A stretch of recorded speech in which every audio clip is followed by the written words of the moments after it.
Good morning. It's November the 25th and the purpose of this video is to show you how I actually wrap the colonies. I realize that I have shown videos of the colonies wrapped but not the process, and I do get a number of questions about that from time to time, so hopefully this will be helpful. So I'm going to start by showing you the equipment I've gathered. First of all, I've got this wooden outer cover here. This wooden outer cover is just made with simple 1x4 wood and a plywood top. The plywood top, the thickness of it doesn't matter. What matters is the dimensions of it.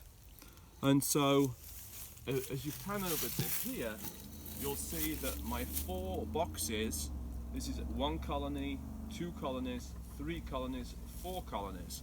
These 4 colonies each consist of 2 stacked 5-frame nute boxes. In my case, the nute boxes are 9 inches wide, but with the material between them, which takes out the inconsistencies of the joinery and allows the sides of the boxes to touch and lose less heat. With all that added together, 4 times 9 should be 36, but when I actually measure it, 4 times 9 plus the width of the material ends up at being 37 inches or so. So this is 37 and a half inside length by 20 and a half inside depth, which allows for a little slop. Now, between the boxes I have this material, this Reflectix material. I like this material because it has a little give to it. It's reusable. I use it year after year. It looks like this, and I've made it 20 inches wide, or just shy of 20 inches, by about 21 and a half inches tall. And the reason I've gone for that is so that when the boxes are put together, a little lip of it stands higher than the top of the box, just a little bit, so that when I slide that wooden outer cover on the top, it doesn't rock these off their place. Okay, now going back to the show and tell on the side, I'm going to pack the outside of the pack with 2 pieces of styrofoam. In this case, they are 20 inches wide for the length, and then check I've got the right one piece there. This is the one I measured just a second ago. Yeah, roughly 19 by 20 for the length, and 19 to allow for the height from here to here. It's useful to have a knife to trim it up if it's not right, and even with the Reflectix there can be inconsistencies in your joinery, so I like to have a few pieces of cardboard, keeping the cardboard from the recycling, and if there's a big gap between the Reflectix and the next box, then I might put that in. You can get a big gap if you don't pay attention when you stack the boxes on top of each other. If you're off by a little bit, or there's a bit of warping there, it can make an issue. And then I have a few scraps of Reflectix, because when I put that outer cover on the top, I don't want anything floating off the top. I'd like a little downward pressure. And then to hold the sides of the pack together, the sides of the foam against the box, I'll use some wrapping. We always call this stretch wrap. I don't know what you guys call it over here, but I get this from a farm store, and it's about 5 inches wide. You might be familiar with the real long stuff that's perhaps 18 inches wide, and that would seem like it might be a good idea. But I worry if I use that extreme length and the bees came out, they get trapped and confused and lost. So I like to have the short pieces. So follow along with me while I go over there and we wrap this box up.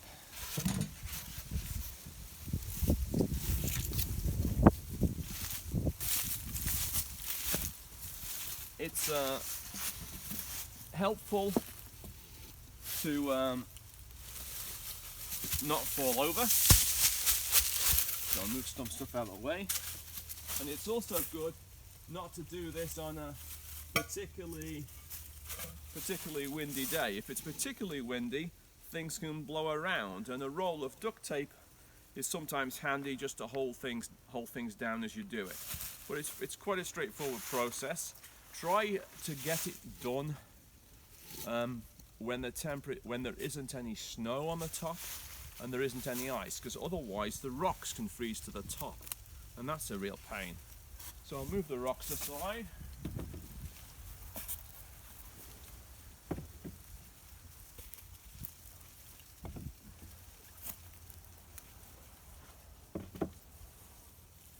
Take that aside. Pick my outer cover off.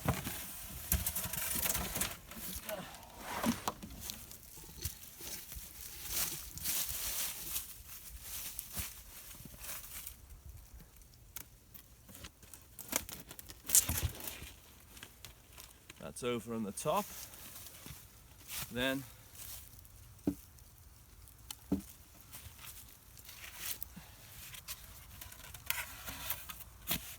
one of these here.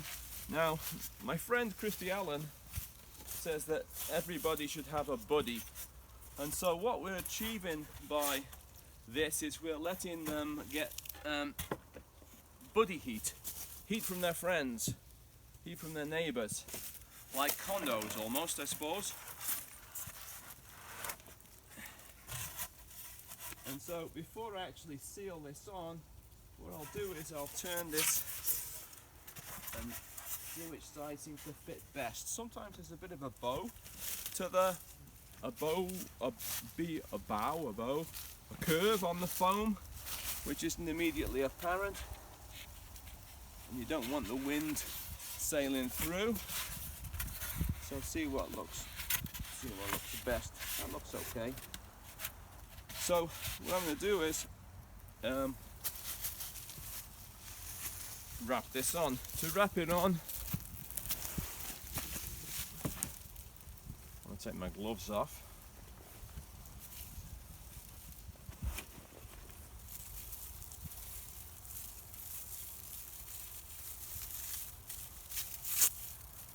Make a little knot.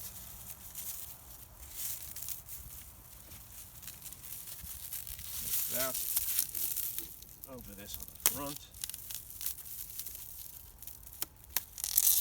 And then I'll put a few turns around it, and you put a little stretch in it.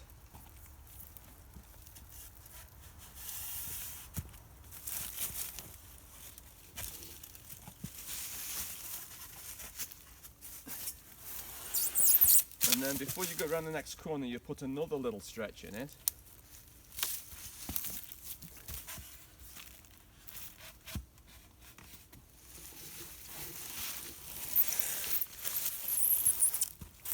This is a good instance to show imperfections in joinery, because this is not perfectly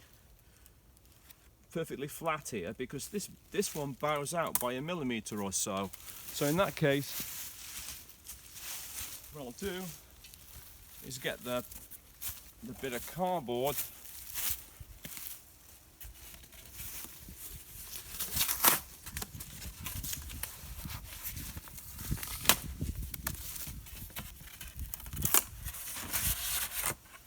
a bit of cardboard in there, because if there is no contact between the insulation and the box, the insulation is worthless.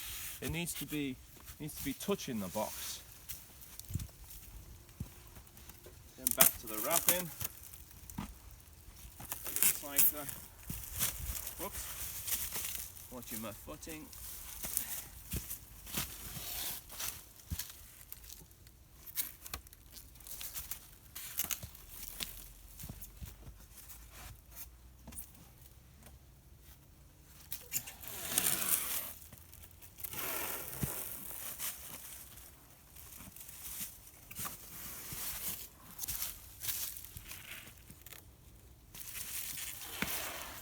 I'm only going to go around this a couple of times.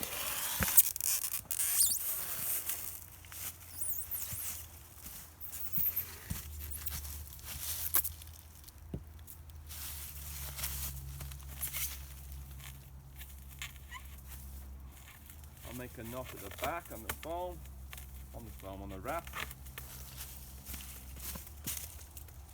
And I'll put the rocks back on top. I like to put different patterns of rocks, different colours, so if they come out on a warm day, they can come back and orient to a different orange back to the right space. So this is about trying to moderate the temperatures in our climate by putting something which slows the heat loss down. What I'm trying to mimic is, as close as I can, is what bees evolved and they're adapted to. They're evolved and adapted in trees where there's insulation all around them and above them, but an entrance in this case the bottom, and have a little vent at the top. In nature they don't have a vent, but I'm not yet confident enough to try it without, because I worry about them suffocating. But for the purposes of this wrapping, what I've achieved here is I've got a wooden cover which overlaps the foam, and it also overlaps the plastic cover that you might see on this one, because this plastic inner cover, it's possible for wind and rain to break this through this propolis seal, migrate its way in and lose a lot of heat that way. If that happens, that negates having the foam insulation on the top. This overlaps that. Then it's got right up against this box, it shares heat here, and the whole unit is buffered against the extremes of our climate. The boxes were put like this when I'd had a week of cold weather. If they were higgledy-piggledy around the bee yard here, and you have to wait for a week of cold weather before you move them and be confident that it's going to be such that when they come out after a week, they don't fly back to where they were. It takes a week before they forget. So that's roughly it. These bees are going to stay wrapped until March or April, when I come to weigh them, depending upon the spring. I'll come along and I'll look at them and see if they're alive, but I do not plan to disturb them. That's about it. Thank you. Happy Thanksgiving.